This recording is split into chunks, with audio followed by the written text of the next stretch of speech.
Hi friends, അസ്സലാമു അലൈക്കും. എല്ലാവർക്കും ഐഷ സ്ട്രീം വേൾഡിൻ്റെ പുതിയൊരു വീഡിയോയിലേക്ക് സ്വാഗതം. ഇന്ന് നമ്മൾ റെസ്റ്റോറൻറ്റ് സ്റ്റൈൽ വൈറ്റ് എഗ്ഗ് കുറുമയാണ് കേട്ടോ തയ്യാറാക്കിയെടുക്കുന്നത്. ഇതുണ്ടാക്കിയെടുക്കാനും വളരെ എളുപ്പമാണ്, കഴിക്കാനും നല്ല ടേസ്റ്റാണ്. ഇത് അപ്പം, നൂലപ്പം, പത്തിരി എന്ന് വേണ്ട എന്തിൻ്റെ കൂടെ കഴിക്കാനും നല്ല ടേസ്റ്റാണ് കേട്ടോ. അപ്പോൾ നിങ്ങൾ വീഡിയോ സ്കിപ്പ് ചെയ്യാതെ മുഴുവനായിട്ടും കണ്ടു നോക്കൂട്ടോ. എന്നിട്ട് നമ്മുടെ വീഡിയോ നിങ്ങൾക്ക് ഇഷ്ടമാവുകയാണെങ്കിൽ ലൈക്ക് ചെയ്യുകയും നിങ്ങളുടെ ഫ്രണ്ട്സിനും ഫാമിലിയിലേക്കൊക്കെ ഒന്ന് ഷെയർ ചെയ്ത് കൊടുക്കുകയും അതുപോലെ ചാനൽ സബ്സ്ക്രൈബ് ചെയ്യാതെ ആരെങ്കിലും കാണുന്നവരുണ്ടെങ്കിൽ സബ്സ്ക്രൈബ് ചെയ്ത് സപ്പോർട്ട് ചെയ്യാനൊന്നും മറന്നു പോകരുത് കേട്ടോ. അപ്പം നമുക്ക് നോക്കിയാലോ ഈ വൈറ്റ് എഗ്ഗ് കുറുമ എങ്ങനെയാണ് തയ്യാറാക്കിയെടുക്കുന്നതെന്ന്. ഇതിനായിട്ട് ആദ്യം നമുക്ക് കോഴിമുട്ടയൊന്ന് പുഴുങ്ങിയെടുക്കണം. ഞാനിവിടെ 4 കോഴിമുട്ടയാണ് കേട്ടോ പുഴുങ്ങിയെടുക്കുന്നത്. അപ്പോൾ നിങ്ങൾക്ക് എത്രയാണോ വേണ്ടത് വെച്ചാൽ അതിനനുസരിച്ചൊക്കെ കോഴിമുട്ട എടുക്കുക കേട്ടോ. ഞാൻ ഈ വെള്ളത്തിലേക്ക് കുറച്ച് ഉപ്പ് ചേർത്ത് കൊടുക്കുന്നുണ്ട്. കോഴിമുട്ട നല്ലതുപോലെ വെന്ത് വന്നാൽ ഫ്ലെയിം ഓഫാക്കി കൊടുക്കുക. എന്നിട്ട് ഈ കോഴിമുട്ട നല്ലതുപോലെ തണുത്ത് വന്നാൽ അതിൻ്റെ തൊലിയൊക്കെ ഒന്ന് കളഞ്ഞെടുക്കുക. ഇപ്പം ഞാൻ ഈ കോഴിമുട്ടയുടെ തൊലിയൊക്കെ കളഞ്ഞെടുത്തിട്ടുണ്ട്. ഇനി നമുക്കിത് ഇതുപോലെ ഒന്ന് വരയിട്ട് കൊടുക്കാം. ഇങ്ങനെ വരയിട്ട് കൊടുക്കുമ്പോൾ ഈ കോഴിമുട്ടയിലേക്ക് ഉപ്പും പുളിയൊക്കെ നല്ലതുപോലെ പിടിച്ചു കിട്ടും.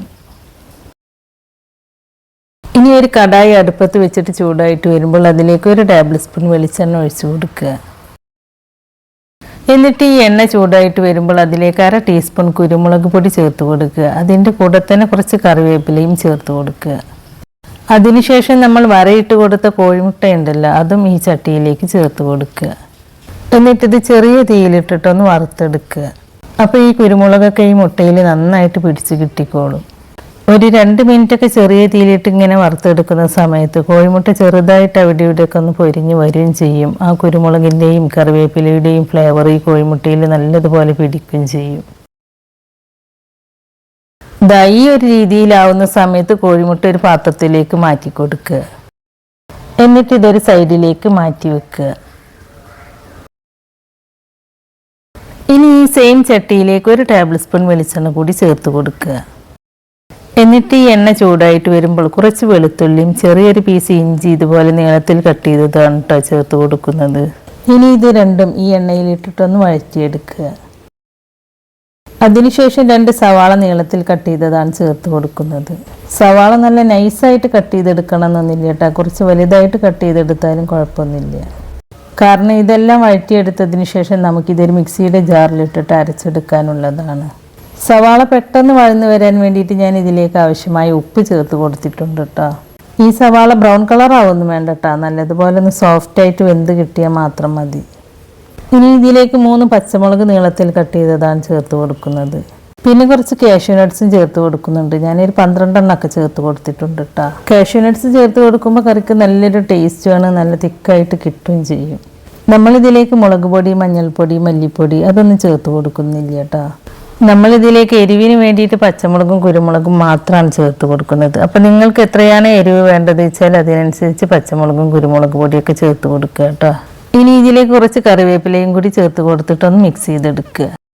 ഇപ്പം നമ്മുടെ സവാള നല്ല സോഫ്റ്റായിട്ട് വഴന്ന് കിട്ടിയിട്ടുണ്ട്. അപ്പോൾ ഇത്രയും മതി. ഇനി നമുക്ക് ഫ്ലെയിം ഓഫ് ആക്കി കൊടുക്കാം. ഇനി ഇത് ചൂടാറി വന്നതിന് ശേഷം ഒരു മിക്സിയുടെ ജാറിലിട്ട് കൊടുത്തിട്ട് അരച്ചെടുക്കുക. ഇപ്പം ഞാനിത് മുഴുവനും ഈ മിക്സിയുടെ ജാറിലേക്ക് ഇട്ട് കൊടുത്തിട്ടുണ്ട് കേട്ടോ. ഇത് അരക്കുന്ന സമയത്ത് അരയാൻ ബുദ്ധിമുട്ടാണെന്ന് തോന്നുകയാണെങ്കിൽ ഒരു 2-3 ടേബിൾ സ്പൂൺ വെള്ളം കൂടി ചേർത്ത് കൊടുത്തിട്ട് അരച്ചെടുത്താൽ മതി കേട്ടോ. ഇനി ഈ സെയിം പാനിലേക്ക് തന്നെ 1 ടേബിൾ സ്പൂൺ വെളിച്ചെണ്ണ ചേർത്ത് കൊടുക്കുക. ഈ എണ്ണ ചൂടായിട്ട് വരുമ്പോൾ ഇതിലേക്ക് 1 ബേ ലീഫും 4 ഏലക്കയും ഗ്രാമ്പും പട്ടയും കൂടി ചേർത്ത് കൊടുക്കുക. ഇനി ഇതെല്ലാം ഈ എണ്ണയിൽ കിടന്ന് പൊട്ടി വരുമ്പോൾ കുറച്ച് കറിവേപ്പില ചേർത്ത് കൊടുക്കുക. അതിൻ്റെ കൂടെ 1 ടീസ്പൂൺ പുതിനയിലയും 1 ടീസ്പൂൺ മല്ലിയിലയും കൂടി ചേർത്ത് കൊടുക്കുക. എന്നിട്ട് ഇതെല്ലാം ഈ വെളിച്ചെണ്ണയിൽ ഇട്ടിട്ടൊന്ന് മൂപ്പിച്ചെടുക്കുക. ഇതെല്ലാം എണ്ണയിലിട്ട് മൂപ്പിച്ചെടുക്കുമ്പോൾ കറിക്ക് നല്ലൊരു ടേസ്റ്റും മണമൊക്കെ ഉണ്ടാവും. ഇതുപോലെ എല്ലാം കൂടി ചെറുതായിട്ടൊന്ന് മൂത്ത് വരുന്ന സമയത്ത് നമ്മൾ അരച്ച് വെച്ചിട്ടുള്ള ഉള്ളിയുടെ ആ പേസ്റ്റ് ഇല്ലേ, അത് ഇതിലേക്ക് ഫുള്ളായിട്ട് ഒഴിച്ചു കൊടുക്കുക. പിന്നെ ഈ മിക്സിയുടെ ജാറിലേക്ക് കുറച്ച് ചൂടുവെള്ളം കൂടി ഒഴിച്ചു കൊടുത്തിട്ട് അതും ഈ ചട്ടിയിലേക്ക് ഒഴിച്ചു കൊടുക്കുന്നുണ്ട് കേട്ടോ. ഇനി ഇതെല്ലാം കൂടി ഒന്ന് മിക്സ് ചെയ്തെടുക്കുക. ഒരുപാട് വെള്ളം ഒഴിച്ചു കൊടുക്കരുത് കേട്ടോ, കാരണം നമ്മൾ ഇതിലേക്ക് തേങ്ങാപ്പാലും കൂടി ചേർത്ത് കൊടുക്കുന്നുണ്ട്. അപ്പോൾ ഇത് കുറുമയല്ലേ, അപ്പോൾ ഒരുപാട് അങ്ങോട്ട് ലൂസായി പോവണ്ട. ഇപ്പം ഞാൻ ഇതിലേക്ക് തേങ്ങയുടെ 2ാം പാലാണ് കേട്ടോ ചേർത്ത് കൊടുത്തിട്ടുള്ളത്. ഇനി ഇതെല്ലാം കൂടി ഒന്ന് മിക്സ് ചെയ്തെടുത്തതിന് ശേഷം നല്ലതുപോലെ ഒന്ന് തിളപ്പിച്ചെടുക്കുക. കറി ചെറുതായിട്ടൊന്ന് തിളച്ച് വരുന്ന സമയത്ത് 1/2 ടീസ്പൂൺ കുരുമുളക് പൊടിയും 1/4 ടീസ്പൂൺ ഗരം മസാലപ്പൊടിയുമാണ് കേട്ടോ ചേർത്ത് കൊടുത്തിട്ടുള്ളത്. നമ്മളിതിലേക്ക് ഏലക്കയും ഗ്രാമ്പും പട്ടയൊക്കെ ചേർത്ത് കൊടുത്തതാണ്, അതുകൊണ്ട് ഗരം മസാല ചേർത്ത് കൊടുക്കുമ്പോൾ കൂടി പോകരുത് കേട്ടോ. ഇനി ഇതെല്ലാം കൂടി ഒന്ന് മിക്സ് ചെയ്തെടുത്തതിന് ശേഷം തിളപ്പിച്ചെടുക്കുക. ഇപ്പോൾ നമ്മുടെ കറി നല്ലതുപോലെ ഒന്ന് തിളച്ച് വന്നിട്ടുണ്ട്. ഇനി ഇതിൽ ഉപ്പൊക്കെ ഒന്ന് ചെക്ക് ചെയ്ത് നോക്കുക. ഉപ്പ് കുറവാണെങ്കിൽ ഈ സമയത്ത് ചേർത്ത് കൊടുക്കുക കേട്ടോ. ഉപ്പ് ചേർത്ത് കൊടുത്തതിന് ശേഷം നല്ലതുപോലെ ഒന്ന് മിക്സ് ചെയ്തെടുക്കുക. ഇനി ചെറിയൊരു തക്കാളി ഇതുപോലെ സ്ലൈസ് ചെയ്തതാണ് ചേർത്ത് കൊടുക്കുന്നത്. ഈ തക്കാളി ഒരുപാട് അങ്ങോട്ട് വെന്ത് ഉടച്ചെടുക്കൊന്നും വേണ്ട കേട്ടോ, ജസ്റ്റ് ഒന്ന് വെന്ത് കിട്ടിയാൽ മാത്രം മതി. തക്കാളി ചേർത്ത് കൊടുത്തതിന് ശേഷം കറി നല്ലതുപോലെ ഒന്ന് തിളച്ച് വന്നിട്ടുണ്ട്. ഇപ്പോൾ നമ്മുടെ തക്കാളിയും വെന്ത് കിട്ടിയിട്ടുണ്ട്. ഇനി നമ്മൾ ഇതിലേക്ക് ചേർത്ത് കൊടുക്കുന്നത് തേങ്ങയുടെ 1/4 പാലാണ്. നമ്മളിതിലേക്ക് നല്ല കട്ടിയുള്ള തേങ്ങാപ്പാൽ തന്നെയാണ് കേട്ടോ ചേർത്ത് കൊടുക്കുന്നത്.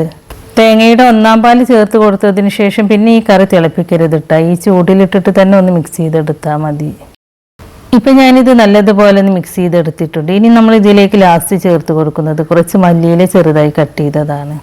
മല്ലിയില ചേർത്ത് കൊടുത്തതിന് ശേഷം ഞാൻ ഫ്ലെയിം ഓഫാക്കി കൊടുത്തിട്ടുണ്ട് കേട്ടോ. ഇനി നമ്മൾ നേരത്തെ വറുത്ത് മാറ്റി വെച്ച കോഴിമുട്ട ഉണ്ടല്ലോ, അത് ഈ കറിയിലേക്ക് ചേർത്ത് കൊടുക്കുക. അപ്പോഴാണ് ഈ കറി നല്ല തിക്കായിട്ട് വരുള്ളൂ. കോഴിമുട്ട ചേർത്ത് കൊടുത്തതിന് ശേഷം ഒരു 10 മിനിറ്റ് നേരം ഈ കറി അടച്ച് വെക്കണം കേട്ടോ. കുറച്ച് നേരം അടച്ച് വെക്കുമ്പോൾ ഈ കറി നല്ല തിക്കായിട്ട് വരും. അപ്പോൾ restaurant style white egg kurma ഇവിടെ റെഡി ആയിട്ടുണ്ട് കേട്ടോ. നമ്മുടെ വീട്ടിൽ വിരുന്നുകാരൊക്കെ വരുമ്പോൾ സ്പെഷ്യലായിട്ട് ഉണ്ടാക്കിയെടുക്കാൻ പറ്റിയ നല്ല ടേസ്റ്റി ആയിട്ടുള്ളൊരു മുട്ടക്കറിയാണിത്. അപ്പോൾ നിങ്ങളെല്ലാവരും ഇതുപോലെ ട്രൈ ചെയ്ത് നോക്കണം. എന്നിട്ട് അതിൻ്റെ അഭിപ്രായം നമ്മുടെ കമൻറ്റ് ബോക്സിൽ എഴുതി അറിയിക്കാനും മറക്കരുത്. ഞാൻ ഈ കറിയിലേക്ക് കുറച്ച് കാഷ്യൂ നട്ട്സ് റോസ്റ്റ് ചെയ്തതാണ് കേട്ടോ ചേർത്ത് കൊടുക്കുന്നത്. കാഷ്യൂ നട്ട്സ് ഇതുപോലെ ചേർത്ത് കൊടുക്കുമ്പോൾ കറി കാണാനും നല്ലൊരു ഭംഗിയാണ്, കഴിക്കുമ്പോൾ ഇടയ്ക്കൊന്ന് കടിക്കാൻ കിട്ടുമ്പോൾ അതും നല്ലൊരു ടേസ്റ്റാണ്. ഈ കറി അപ്പം, നൂലപ്പം, പത്തിരി എന്ന് വേണ്ട എന്തിൻ്റെ കൂടെ കഴിക്കാനും നല്ല ടേസ്റ്റാണ്. ഞാനിതിപ്പോൾ പാലപ്പത്തിൻ്റെ കൂടെയാണ് കേട്ടോ സെർവ് ചെയ്യുന്നത്.